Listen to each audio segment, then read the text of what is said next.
2 hari setelah gugatan pra-peradilannya ditolak, mantan Sekretaris MA Hasbi Hasan hari ini diperiksa KPK. Informasi selengkapnya akan disampaikan rekan Arbida Donosemito langsung dari KPK Jakarta.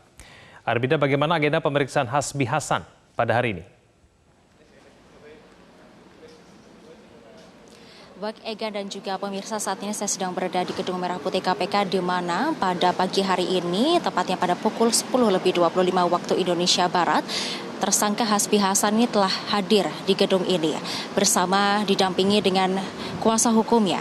Dan tadi ia mengenakan kemeja berwarna putih, telah masuk pada pukul 10:25 waktu Indonesia Barat, kemudian naik ke ruang pemeriksaan KPK ini pada pukul 10:30 waktu Indonesia Barat. Dan tadi kami sempat menanyai terkait dengan bagaimana persiapan terkait dengan pemeriksaan pada hari ini. Tadi pun juga Hasbi Hasan enggan menjawab terkait dengan pemeriksaan pada hari ini, dan Hasbi Hasan ini juga menyebutkan meminta atau memohon kepada media untuk mendoakan terkait dengan kelancaran dan juga kesehatannya. Dan pemirsa, tadi juga hadir pula Kepala Divisi atau Kepala Bagian Pemberitaan KPK Ali Fikri ini menyebutkan bahwa memang hari ini akan dilakukan pemeriksaan kepada tersangka suap perkara di MA ini Hasbi Hasan, dan menyebutkan bahwa untuk hari ini memang belum ada informasi terupdate terkait dengan akankah nantinya Hasbi Hasan ditahan pada hari ini. Namun memang fokus pada KPK pada hari ini adalah pemeriksaan terkait dengan kasus yang menjerat Hasbi Hasan. Dan pemirsa, memang pemanggilan ini dijadwalkan setelah Hakim Pengadilan Negeri Jakarta Selatan ini menolak gugatan pra-peradilan yang diajukan Hasbi Hasan pada 26 Mei 2023 lalu atas penetapannya sebagai tersangka dan kasus suap penanganan perkara di Mahkamah Agung. Dan perlu diketahui pemirsa, dan Hasbi Hasan juga sebelumnya sudah ditetapkan sebagai tersangka sejak 3 Mei 2023 lalu. Egan. Ya, Arbida, bagaimana konstruksi dari kasus ini?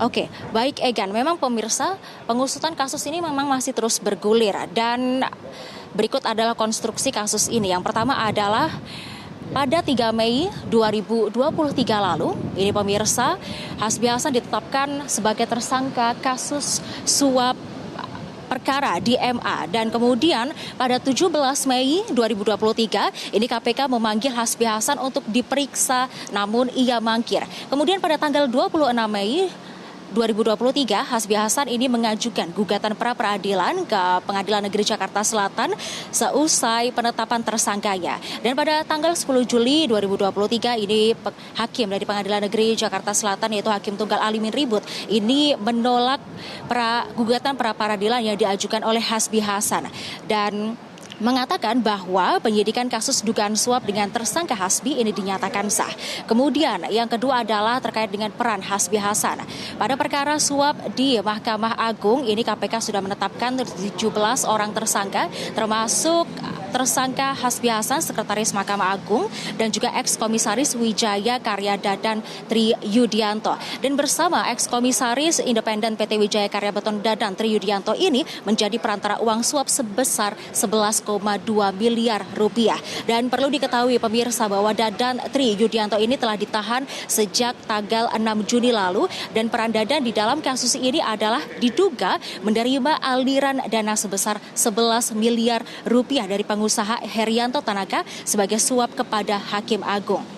Dan pemirsa, terkait dengan suap penanganan perkara KSP Inti Danam yang melibatkan Hakim Agung ini, ada 2 Hakim Agung yang terlibat, yaitu Sudrajat Dimyati, di mana ia merupakan Hakim Agung Mahkamah Agung non-aktif, diputus bersalah dalam kasus suap penanganan perkara kasasi KSP Inti Dana, dan ia sudah ditetapkan sebagai tersangka sejak tanggal 23 September 2022.